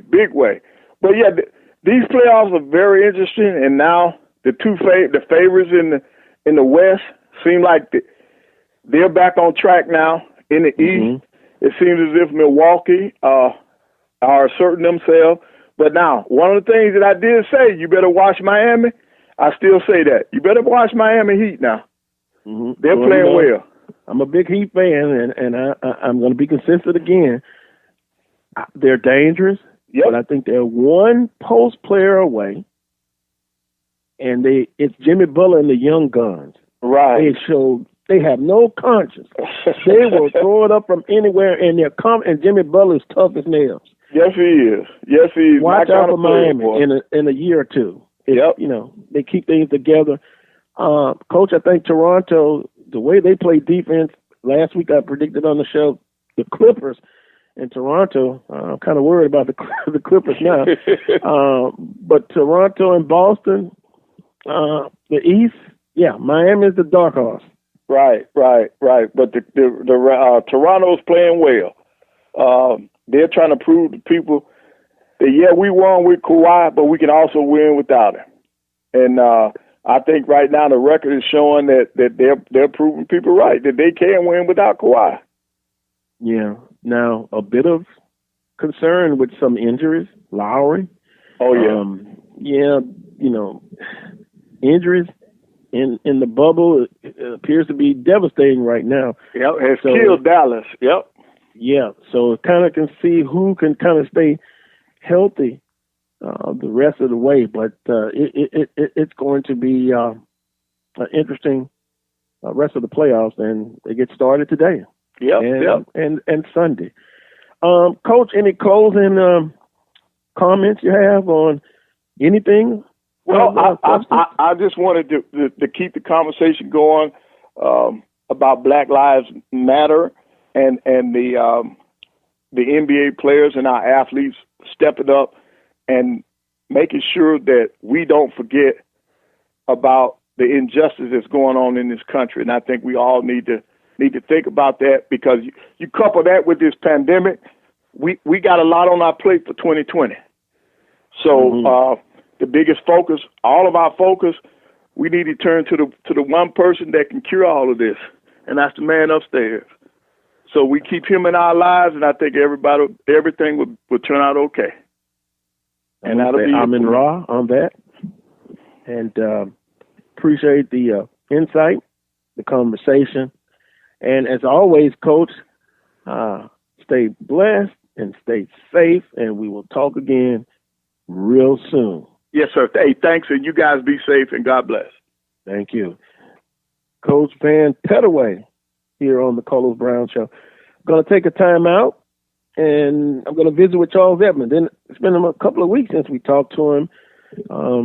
By the way, Charles broadcasts for Vicksburg High School, and they let's see if he's more upbeat now. Getting back into that booth.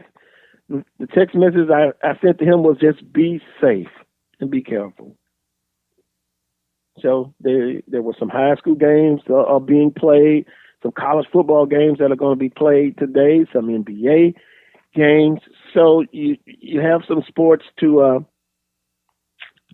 watch this weekend. But as Coach Pettaway stated, there still are some bigger concerns and issues that we must continue to stay focused on. Former Southern University band director, Mr. Jackson, would say it's wartime. And it really is, from a mental standpoint. And we got to be in it for the long run. Take a quick time out. Charles Edmonds is up next. You're listening to the Carlos Brown Show on the Open Mic Broadcast Network. Chris, can you put the video game controller down for a second? I can talk and play. Oh, I'm totally annihilating this punk kid in Nebraska. I just feel like you're not acting like a grown-up in our relationship. Him too. Well, you still ride your skateboard to work. There's the comic book collection, the race car bed. Look, I'm young at heart. but I put money into my 401k every paycheck. I picked up a few savings tips at feedthepig.org. I have control of my financial life now, and that feels pretty grown up. Put away a few bucks, feel like $1 million. Putting some money from every paycheck into a savings account or contributing to your 401k can make a big difference later. For free ideas and easy tips on ways to save, go to feedthepig.org. That's feedthepig.org. So, I bet I look like a grown-up to you now. Well, except for the footy pajamas, I'd have to agree. This message brought to you by the American Institute of Certified Public Accountants and the Ad Council. Come on. Laptops, MP3 players, cameras, video games, cell phones. In times like these, schools can become a shopping mall for thieves. Don't become a victim of crime. Leave your valuable stuff at home, and if you do have to bring them to school, keep them with you. Write down their serial numbers, and don't flash expensive items around. Be smart. If you have something cool, there's a good chance someone else will want it too. Keep cash and ATM cards in a secure place, and never give anyone your PIN number. And don't leave your school bag lying around where it can become a temptation to someone else. If you have something stolen, report the situation immediately. The sooner you tell someone, the better the chance you'll get it back. Visit ncpc.org to learn more about how to prevent school theft. That's ncpc.org. A message from the U.S. Department of Justice, National Crime Prevention Council, and the Ad Council. Your education, your health care, your community, your future. Your vote counts for many things. Take control. Get registered. Get educated. Get out and vote. Learn more at www.vote411.org. This is a public service announcement from Open Mic Broadcast Network.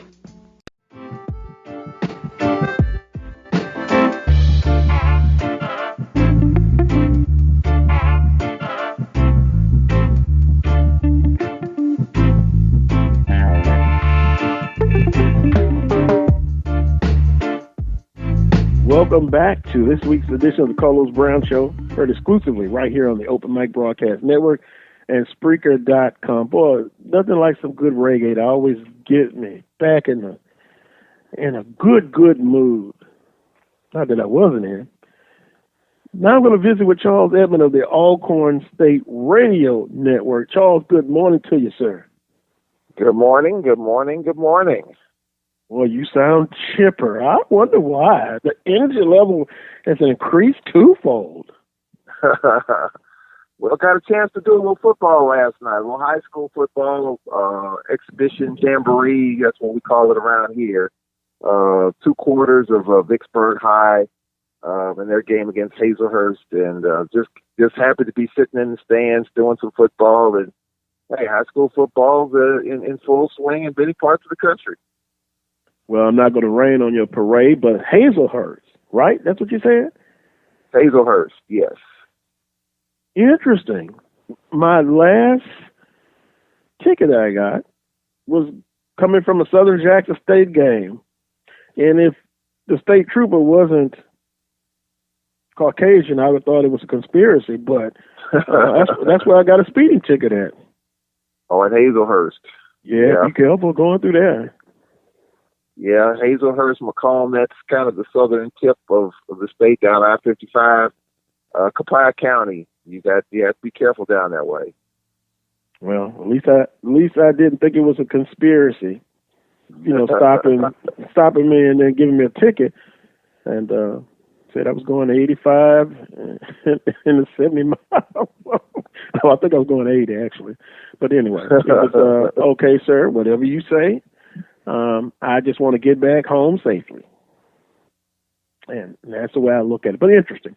Well, Vicksburg, did they take care of business? No, they lost 8-6. It was just 2 quarters. And their defense, Todd McDaniels played his college football at Alcorn. I don't know if you remember him back in the day, back in the 90s, wore number 56. He's the head coach, right? He's the head coach at Hazelhurst. He was a linebacker at Alcorn. Very successful coach down in Hazelhurst, won some district titles, got to the state championship game. So he's very successful, and he runs the wing T. And the way he does it, teams haven't been able to stop it wherever he's been. Once he gets the right talent in there, and You know how the wing tee is. The late Eddie Robinson ran it, and you know when Eddie Grambling running that. So the wing tee is alive and well at Vicksburg High School.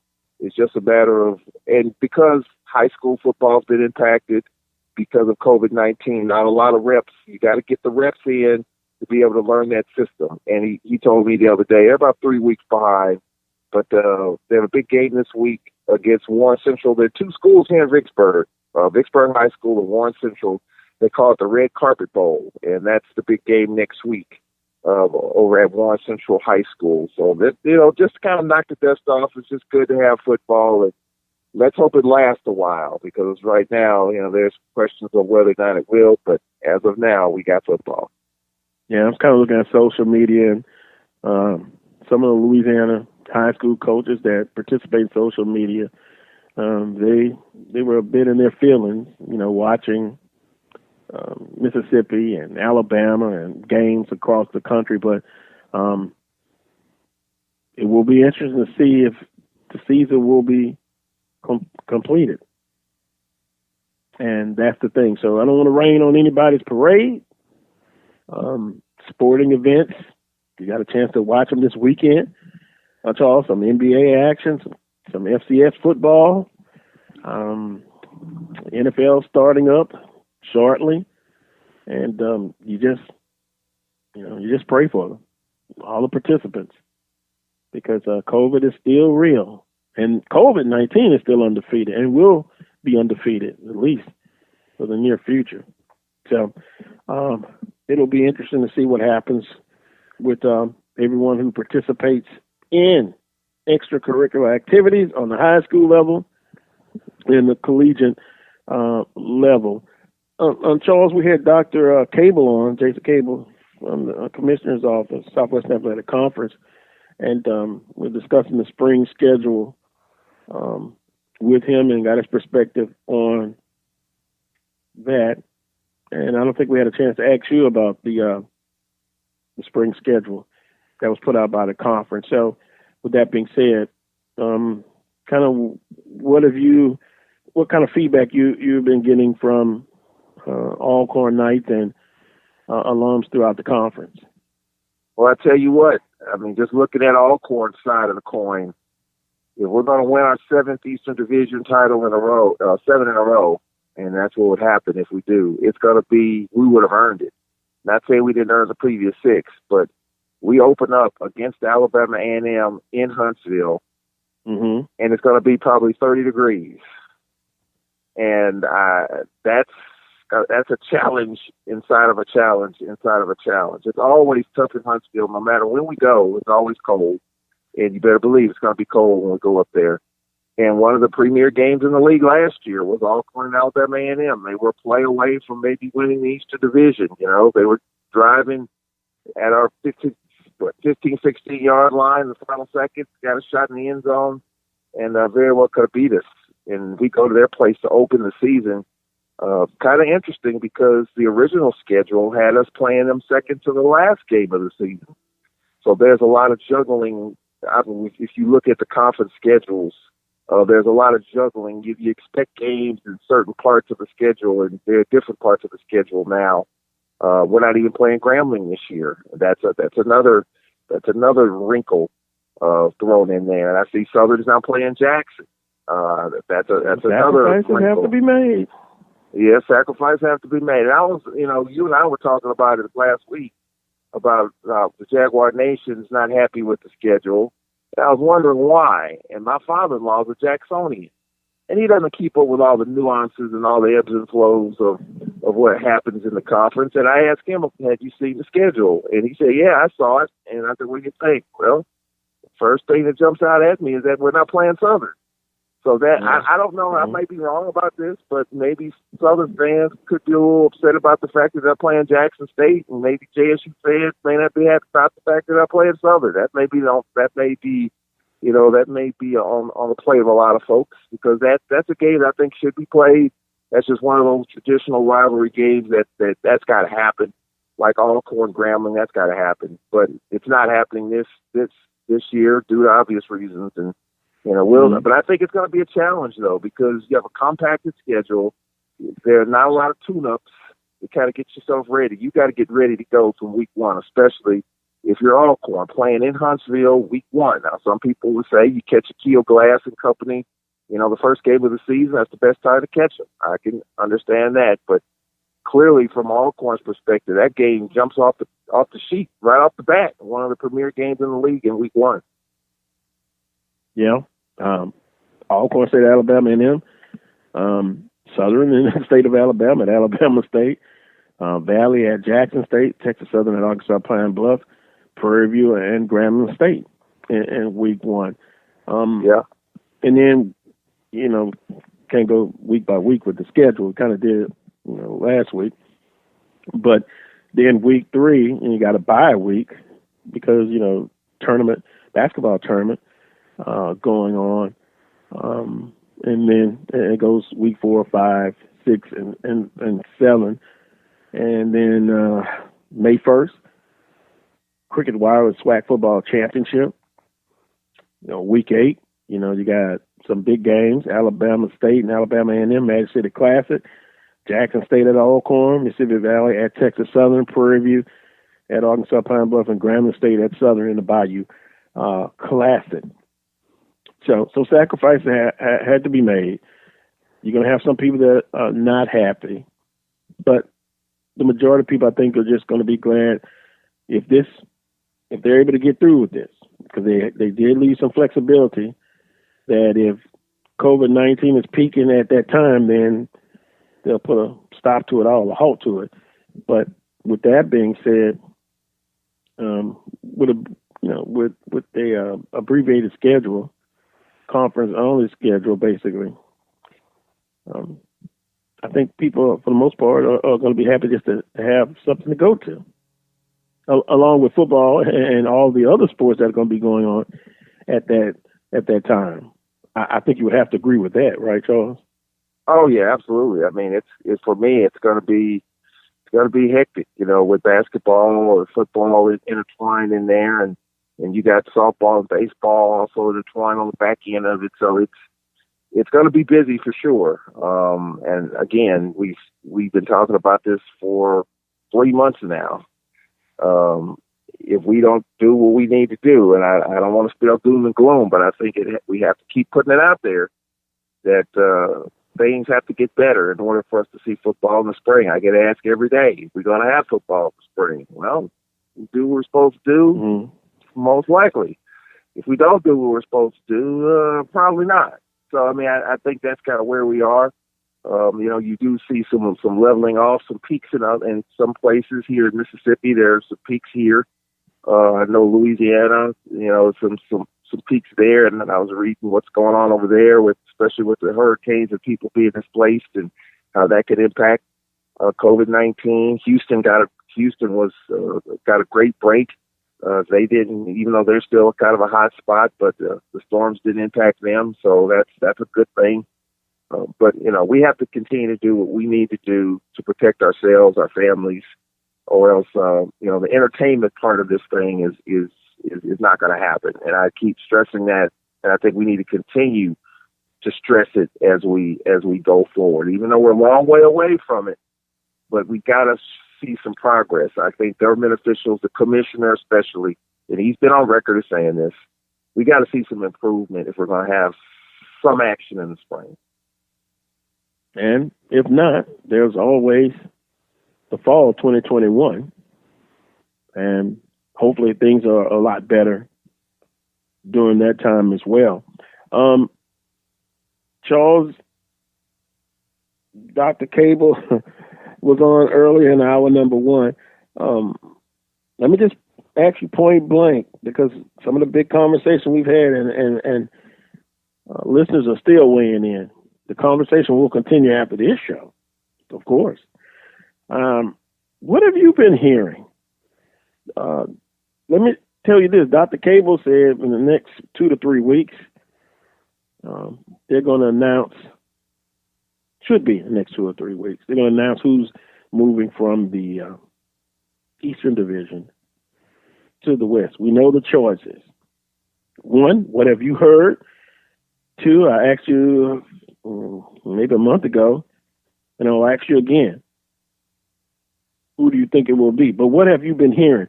What have Alcorn alums, what have they been talking about as far as their chances of Alcorn moving to the West? Just a handful of people that I've talked to believe that it's going to be Alcorn. And for me personally, I think if I were a betting man, and I'm not, but if I was, I would say it's Alcorn. I've read all the stuff on social media. I've heard some people say Valley. I've heard a little bit more of a Valley momentum, more so than Alcorn and Jackson State. I think Jackson State's probably the third option. I don't think it's going to happen. Again, you got to look at geographics too in this thing. And I've said this: Jackson State is too far east to be put in the West. I would say if you look at geographics again, Valley's too far north. Even though you could make the case, you put them in the West, they're 2 hours from Pine Bluff. Baton Rouge, 5 hours away. Houston would be the longer trip, obviously, but I think from a geographic standpoint, I think Alcorn, because we're centrally located, and we truly are. We're 7 hours to the south of Huntsville, 6 hours to the north of Houston. We're kind of right in the middle of the SWAC footprint as it currently stands. It'll change, obviously, with Bethune and Florida A&M coming on board. But the Alcorn fans that I've talked to, a few of them I've talked to about that, believe it's going to be Alcorn. I believe it's going to be Alcorn, and the conference will make their decision. I just think that it makes sense to me. If you just look at the geographics, put them in the West, 2 hours from Baton Rouge, 2 hours from Grambling, 4 hours, 4.5 from Pine Bluff, and then you've got 6 hours from Houston. That kind of makes sense to me. Now, again, I don't make the decisions, but if I were to put some chips on the table, I would say it's Alcorn. It would be Alcorn, and that would make a heck of a Western division if that happened. I mean, you talk about a gauntlet every week in the West. That would make some exciting SWAC football, to say the least. Well, you've made your opinion known, and I even, and I must say this, I feel like I'm in a minority, but that's quite all right. I could be the last man standing. Remember the Alamo?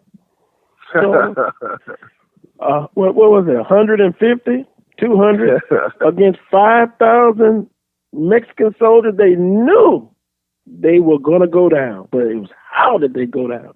In my case, I still believe that I'm going to be right, but if I'm wrong, got a little wager going on, and people are still chiming in. And the funny thing is, I have more Southernites disagreeing with me than other alums in the conference, which is quite all right. I won't point a finger, Charles. You've been knowing me for a long time, but I will. We will see who the conference decides to move, and once again, whoever it is, I will stand by the SWAC's decision, and it'll be let's play ball. So I think it's going to be a lot of fun, regardless of who it is. I think it'll make some interesting matchups, especially in football. Oh, yeah. And we say in football, but in other sporting events as well. I put in a request for Bethune-Cookman University to have a couple of coaches to come on in the near future, so hopefully that will happen. Charles, have a great weekend, and we will talk to you soon. Be safe. All right, you too. You guys be safe. All right. I want to thank Dr. Jason Cable, Coach Van Pettaway, Charles Edmond of the Alcorn State Radio Network, and Dr. Michael Prince. Quickly, Dr. Prince, who do you got for tomorrow night? Well, we're still out. The jury is still out. We're working on a couple of things, but we got something coming. But we will be live 6 p.m. Central Standard Time, Sunday night. Yeah, well, you heard it. And as for me, that's going to do it for today's episode of the Carlos Brown Show. Make sure you tune in each and every Saturday from 10 a.m. to 12 noon Central Standard Time for the Carlos Brown Show, heard exclusively right here on the Open Mic Broadcast Network and Spreaker.com. Until next time, as always, peace and God bless.